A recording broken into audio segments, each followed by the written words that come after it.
You know what I love? I love when you guys indirectly tell your coach, relax, we got it. We got it. All right? That's exactly what you guys did out there. You know what good teams do? They don't give a shit who they play. They don't care about the environment, who's playing for them, who's playing for us, what the records are. When you smell competition, you show up. And you guys just proved it again today. You did what you're supposed to do. You did exactly what you're supposed to do. That's what good teams do. Guys, that's 4. You just keep your attitude just like it is right now. And we'll go wherever we want to go, I promise you. I've seen too much of it. I've seen way too much ball as a player and a coach. Trust me, we'll be all right. We'll be just fine. All right, we got the right dudes in this room. We got the right dudes and the right coaches. All right, I got one game ball. Where's my game ball at? We'll get into this in a couple of days, okay? But this guy, hunger's start, man. He's been here for years.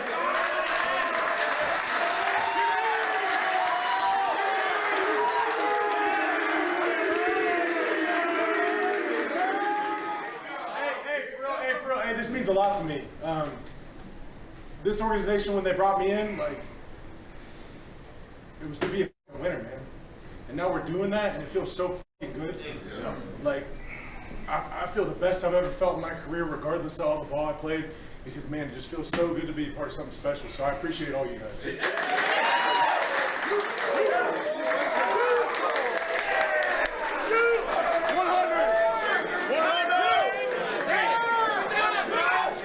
Lions on 3. 1, 2, 3. Lions!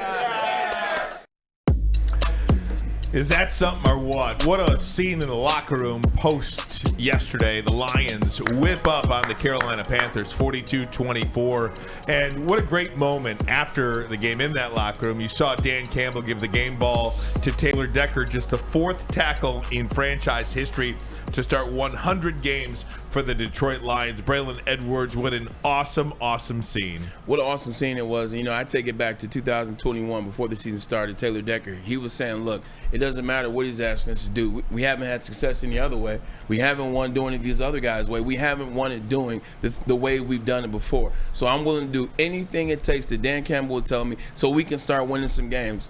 And now they're starting to win some games. And now they're not only winning, Ryan, they're dominating some games. Here's some quotes just from what Dan Campbell said. I've never heard a soundbite like this from the Detroit Lions or Dan Campbell, hell, any other coach. He said, you told me we got it and I listened. He's talking about his players. His players like, yo, hey, coach, relax. Chill. We got this. When you're a head coach and you can trust in your team like that, it saves you so many headaches and it allows you to be even more efficient. Another thing he said, you guys did what you're supposed to do.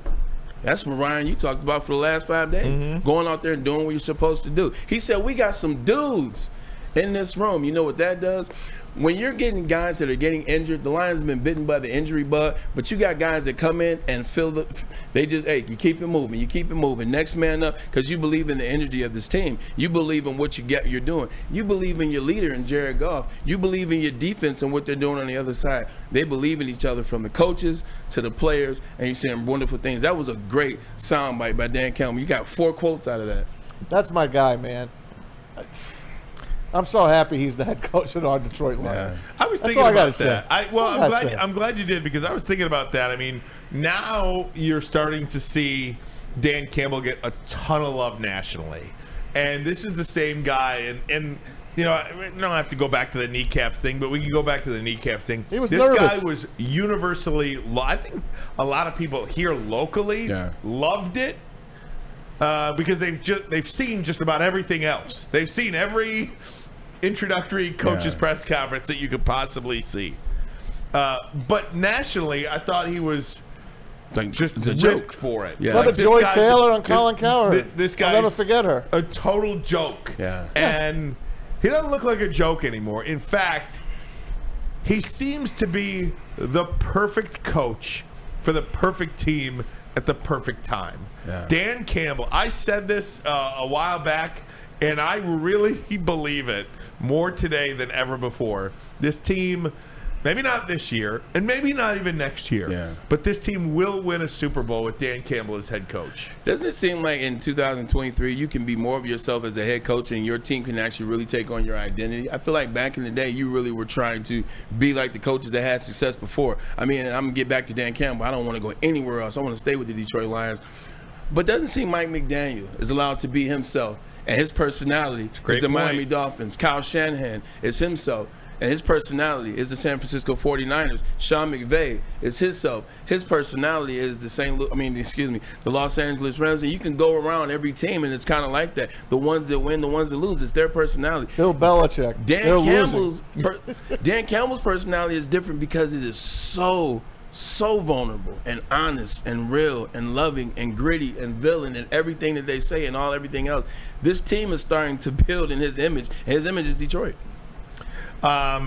It's also, you talk about how this team is built, and you mentioned Taylor Decker there. This team's identity is up front, strength up front, run the football, and what they've been doing running the football this year, I don't think you can bat an eye at. This team is as good as any Lions team we have ever seen running the football. And yes, I know this team had Barry Sanders. Yeah. But as a collective unit, this team running the football is doing things that they haven't done since 1962.